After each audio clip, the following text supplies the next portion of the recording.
Hello மக்களே, welcome to Delhi tax. எல்லாருக்கும் happy morning. ரொம்ப நாள் கழிச்சு மகாநதி எபிசோட் பார்த்த மாதிரி ஒரு ஃபீல் இருந்துச்சு. பட் என்ன ஒரு விஷயம்னா, ரெண்டு ப்ரொமோவே வந்து பார்த்தீங்கன்னா பேக் டு பேக் இன்னைக்கு எபிசோட்லேயே வந்து டெலகாஸ்ட் ஆகிடுச்சு.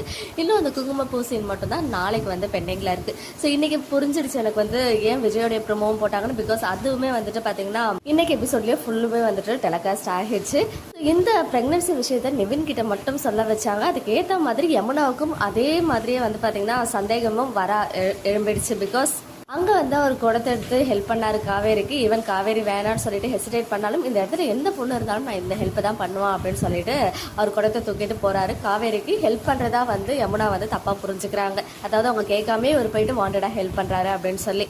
இன்னொரு சைடு கங்கா அண்ட் குமரன் இந்த மாதிரி ப்ரெக்னென்ட் ஆனாலே இந்த மாதிரி வயிற்றுல வந்துட்டு காதை வச்சுலாம் ஹஸ்பண்ட் பார்க்கணுன்னு ஆசைப்படுவாங்க இல்லையா. ஸோ அந்த மாதிரி ஒரு மூமெண்ட் நடக்கும்போது அதை காவேரி பார்த்து 1 செகண்ட் அவங்களுக்கு ஒரு ஏக்கம் மாதிரி வந்து அதை அவங்க கனவு மாதிரி நினச்சி பார்க்குறாங்க. ஒரு குட்டி கனவு.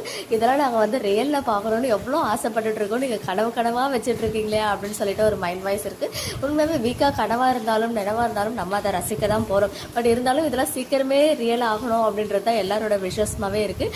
அது வந்து என்ன சொல்கிறது, கனவாக இருந்தாலும் செம்ம கியூட்டாக இருந்துச்சு. ஏன்னா அவர் காதில் போய் வச்சதுமே குழந்தை வந்து எட்டி உதைக்கிற மாதிரி அதை வந்து உங்கள் பிளட் ஆச்சு ரவுடி பிபியாக தானே இருக்கும் அப்படின்னு சொல்லி அது எல்லா மூமெண்ட்டுமே வந்து நமக்கு க்யூட்டாக கொடுத்துருந்தாங்க. பிகாஸ் அவங்களுக்கு தெரியும் நம்ம வந்துட்டு இதுக்கெல்லாம் ஃபீல் பண்ணுவோம், நம்ம வைக்கலைன்னா நம்ம காலி அப்படின்னு சொல்லிட்டு நமக்காகவே விகா சீன்ஸ் வைக்கிற மாதிரி இருந்துச்சு. பட் ரொம்ப ஸ்வீட்டான ரவுடி பேபின்னு சொன்ன மாதிரி ஸ்வீட்டாக இருந்துச்சு அந்த சீன்ஸ்மே பார்க்கறதுக்கு. ஃபைனலி விஜய் வந்து அங்கே வெண்ணிலாவுடைய மாமா பார்த்தோன்னா அந்த லீட் வந்து அவருக்கு கிடச்சிருக்கு ஒரு பாட்டி மூலமாக. அவர் வந்து உசிலம்பட்டியில் இருக்காங்க அப்படின்ற விஷயத்த தாத்தாக்குமே கன்வே பண்ணிட்டாரு. ஸோ வெண்ணிலா விஷயத்தில் ரொம்பவே கேர்ஃபுல்லாக அதை வந்து ஹேண்டில் பண்ணணும் அப்படின்னு ரொம்ப ரொம்ப சீரியஸாக இறங்கி பண்ணிட்டு இருக்காரு.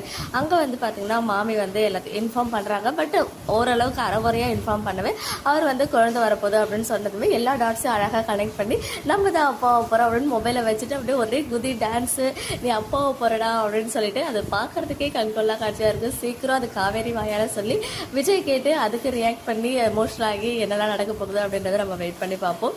ஓவராலாகவே இன்றைக்கி எபிசோட் கொஞ்சம் ஃபாஸ்ட்டாக மூவ் ஆன மாதிரி தான் இருந்துச்சு. இன்னொரு சைடு வந்து பார்த்தீங்கன்னா யமுனா நிவின். ஸோ யமுனா இனிமேல் இந்த மாதிரிலாம் நிறைய விஷயங்கள் பண்ண போகிறாங்க. 1 செகண்ட் நிவின் வந்து அப்படியே பர்ஸ்ட் அவுட் ஆகிற மாதிரி காட்ட போகிறாங்களா, இல்லை யமுனா கொஞ்சம் கொஞ்சமாக புரிஞ்சுக்கிற மாதிரி காட்டுவாங்களா? ஸோ அதுக்கு வந்து சான்சஸ் குறைவு. ஏன்னா நிவின் வந்து இப்போதைக்கு அதை சொல்கிற ஒரு சூழ்நிலையில கிடையாது. காவேரியும் சொல்லக்கூடாதுன்னு சொல்லிட்டாங்க. ஏன்னா ஏற்கனவே ஒரு தடவை இவர் சொன்ன அந்த ஒரு விஷயமே வந்து பார்த்தீங்கன்னா எவ்வளோ பெரிய ஒரு இம்பாக்டை கிரியேட் பண்ணுச்சுன்னு. ஸோ அதை தொடர்ந்து இதையுமே வந்து அவர் சொல்ல மாட்டாருன்னு நினைக்கிறேன். ஆனால் யமுனாவுக்கு நல்ல சந்தேகம் வந்து அதை ஓப்பனாகவே வாயை திறந்து கேட்டுட்டாங்க.